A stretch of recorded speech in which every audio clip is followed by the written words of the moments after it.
बंदर और लकड़ी का खूंटा। एक समय की बात है जब शहर से थोड़ी दूर में एक मंदिर बनाया जा रहा था। उस मंदिर के निर्माण में लकड़ियों का इस्तेमाल किया जा रहा था। लकड़ियों के काम के लिए शहर से कुछ मजदूर आए हुए थे। एक दिन मजदूर लकड़ी चीर रहे थे। सारे मजदूर रोज दोपहर का खाना खाने के लिए शहर जाया करते थे। उस दौरान 1 घंटे तक वहां कोई भी नहीं रहता था। एक दिन दोपहर के खाने का समय हुआ तो सभी जाने लगे।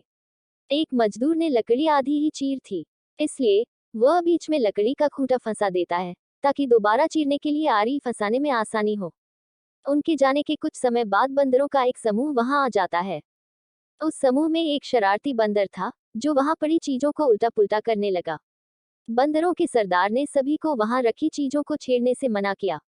कुछ समय बाद सारे बंदर पेड़ों की तरफ वापस जाने लगे तो वह शरारती बंदर सबसे बचकर पीछे रह जाता है और उधम मचाने लगता है।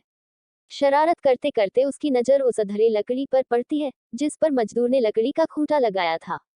खूंटे को देखकर बंदर सोचने लगा कि उस लकड़ी को वहां पर क्यों लगाया है, उसे निकालने पर क्या होगा।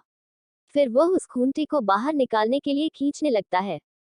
बंदर के अधिक जोर लगाने पर वह खूंटा हिलने और खिसकने लगता है, जिसे देखकर बंदर खुश होता है और जोर लगाकर उस खूंटे को सरकाने लगता है।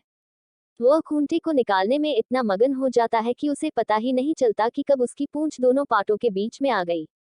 बंदर पूरी ताकत के साथ खूंटे को खींचकर बाहर निकाल देता है। खूंटा निकलते ही लकड़ी के दोनों भाग चिपक जाते हैं और उसकी पूंछ बीच में फंस जाती है। पूंछ के फंसने पर बंदर दर्द के मारे चिल्लाने लगता है और तभी मजदूर भी वहां पहुंच जाते हैं। उन्हें देखकर बंदर भागने के लिए जोर लगाता है तो पूंछ टूट जाती है। वह चीखते हुए टूटी पूंछ लेकर भागता हुआ अपने झुंड के पास पहुंच जाता है। वहां पहुंचते ही सभी बंदर उसकी टूटी हुई पूंछ देखकर हंसने लगते हैं।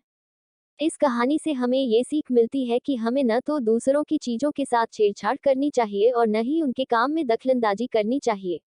ऐसा करने से हमें ही नुकसान होता है। दोस्तों, कहानी पसंद आई है तो लाइक शेयर कमेंट बॉक्स में अपनी सलाह जरूर दे और ऐसे ही मजेदार कहानियों के लिए मेरे पेज को फॉलो कर लो और मेरे यूट्यूब चैनल को सब्सक्राइब कर लो। धन्यवाद।